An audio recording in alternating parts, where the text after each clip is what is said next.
जय सरस्वती माँ माता रानी, आपके चरणों में जगत कुंवर का बारंबार प्रणाम है। तो भक्तों, संत होते क्यों हैं? संत होने का फायदा क्या है? अब ये आपके मन में एक विचार आ रहा होगा कि हम आखिर संत क्यों हों? संत बनने में कितनी देर लगती है? अरे भैया, कलयुग के संत बनने में 2 मिनट और सतयुग के संत बनने में पूरी जिंदगी। पूछो ऐसा क्यों?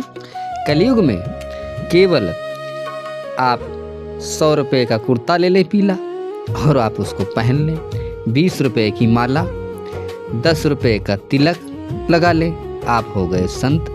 किंतु सतयुगी संत कैसे होते हैं?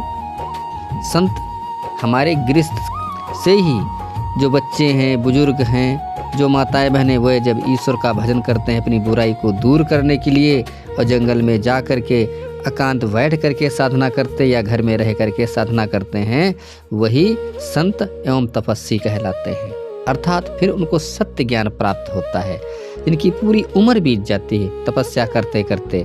संत होने से होता क्या है? जिसके कुल में एक संत हो जाता है, एक तपस्वी हो जाता है, उसकी 7 पीढ़ियां तर जाती हैं। अर्थात जब तक पृथ्वी रहती है तब तक संसार उनको नमस्कार करता है, यह मानव उनकी पूजा करता है। यह किंतु आजकल के संत कैसे हैं? आपने देखा होगा जैसे कि एक राजा, तो जब तक कि उसका राज है तब तक के नमस्कार, और राज खत्म संत नीचे। जैसे कि राजा का राज चला गया ना, तो राजा को कोई नहीं नमस्कार करता। इसी प्रकार से जिनके पास वैभव है, वस्त्रों को पीले धारण किए हुए हैं, गाड़ी मोटर कारों से चल रहे लोग उनको नमस्कार कर रहे हैं, किंतु तपस्वियों को जानते ही नहीं तपस्या क्या होती है। तपस्वियों से गुरुदीक्षा ही नहीं लेते हैं, तपस्वी की उन्हें पहचान ही नहीं है। तो हमारे समाज में किसकी पूजा हुई? सदैव संतों की, तपस्वियों की, जिन्होंने तपस्या करके शक्तियाँ सिद्धियाँ हासिल की और उन्होंने जीवों पर दया किया, संसार के ऊपर दया किया और हर संकट से बचाया, अर्थात बीमारी और कलह से बचाया।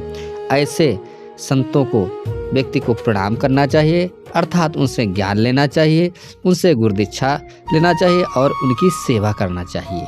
जो तपस्वी हैं, अर्थात जो राजवेश धारण किए हुए हैं, उनको कभी भी नमस्कार करने से जो है आपके पाप नहीं कटेंगे, आपकी बीमारियां और कलह कलेश आपका नहीं दूर होगा।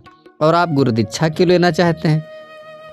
संत विद्वानों से आप भी चाहते हैं कि मेरा भी उद्धार हो जाए और हमारे घर की सारी बुराइयां दूर हो जाएं। इसीलिए तो आप ज्ञान लेने जाते हैं संत विद्वानों के पास में, तपस्वियों के पास में। किंतु ये तो आपको अनुभव होना चाहिए ये तपस्वी हैं या राजा हैं, क्योंकि राज उनका चला जाने के बाद में क्या होगा? फिर कोई उन्हें नमस्कार नहीं करेगा। जैसे एक राजा का राज होता, ऐसे राज भोग करने वाले संत नहीं कहलाते हैं, अर्थात वो राजा की श्रेणी में आते, राज ऋषि कहलाते हैं।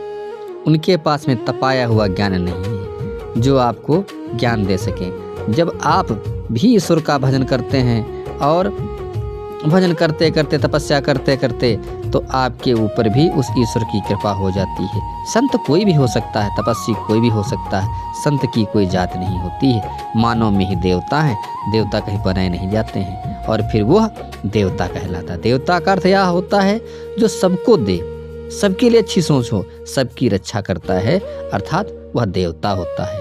देवता कभी लेता नहीं है। अगर एक मुट्ठी उसने अनाज आपका लिया तो आपके घर में 1000 मुट्ठी हो जाएगा, क्योंकि हर वक्त उसका हृदय जो है उस परमपिता परमात्मा में लीन रहता है, अर्थात वह देवता होता है। आपने उसकी कुटिया बनवा दिया, उसका आश्रम बनवा दिया, तो आपका भी मकान बनने लगा। आपने उसको सेवा किया तो आपके भी घर में राजपाट धनधाम बढ़ने लगा। ऐसी जो है संतों की कृपा होती है। किंतु जो राज भोग कर रहे हैं उनके अंदर कोई कृपा नहीं होती है। आप देख लीजिए, जेल के अंदर पड़े हुए हैं कलयुगी संत महात्मा, किंतु क्या हो रहा है? कोई असर पड़ा? बताइए आप। वो जेल नहीं बनी है जो भगवान के भक्त को और संत को बंद कर दे, अर्थात किसी की वो ताकत नहीं है, क्योंकि ईश्वर संसार का मालिक है और वो उसका